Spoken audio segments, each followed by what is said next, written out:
Hi guys, Lisa Shiro coming to you live from K Counseling. I'm a mental health expert and a breakthrough coach. I get to help people who feel stuck say no to that inner critic and yes to their inner rock star.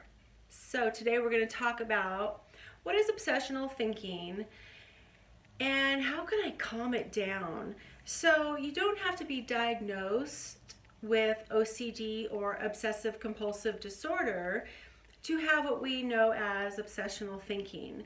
And so I'm just going to define kind of what that might feel like or look like, and then some simple techniques that you can think about next time you find yourself chasing a thought or over-identifying with a thought, like believing the thought. So when we are at obsessional thinking, we often will believe the thing that we think. And we know, like in our head, that, oh, it can't possibly be true, but what if? And when we're in that place, that state of mind, it can feel exhausting, especially if you have OCD. So just because you have a thought doesn't mean you have to believe it. So you are having over 50,000 thoughts in a day, roughly. I think it turns out to be roughly 60,000 conscious thoughts a day. Can you imagine if you believed all of them? Talk about exhausting, but guess what? Some of them aren't all that ethical. Some of them aren't all that moral.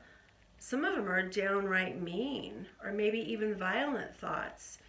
It doesn't mean that you're a bad person or that you're going to go out and do these things. So there are some things that you can think about when you think about this. I like to use metaphors, analogies in my practice. And one of the analogies that I have come up with is I think of, like, you know how when you sit down at a restaurant and the waitress or waiter comes over and pours you a clear glass of, say, 7-Up or Sprite or Slice or something like that where it's clear, and instantly the bubbles start coming up to the top of the glass and bursting, comes up, bursts, comes up, bursts. This is very similar to the way I want you to begin thinking about your thoughts. These are thoughts. They're going to come up and feel really real, but then they're going to pop and disappear. And there comes some more. Most of them are good, but some of them aren't. And it's those ones that aren't, we need to let them go. They're not real. You don't have to attach yourself to them. In fact, there's a phrase that uses 3 words, 1, 2, 3, really, really simple to remember this. Content is irrelevant when it comes to obsessional thinking. The content is irrelevant. Write that down on stickies and put it around your home. Content is irrelevant. Now, this is for people who tend to over-identify with thoughts, believe them, have been diagnosed with OCD, have obsessional kinds of thinking, overthinking. Content is irrelevant. My fancy phrase for saying the thoughts don't really matter.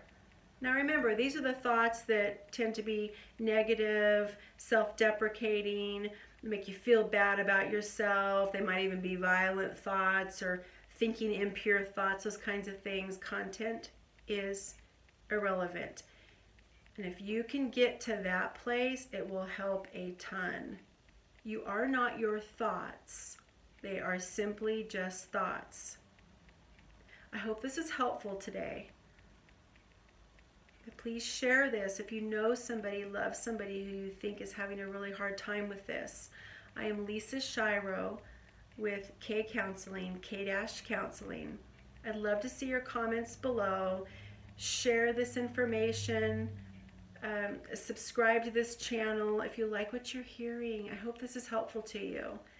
I thank you so much for spending time with me today.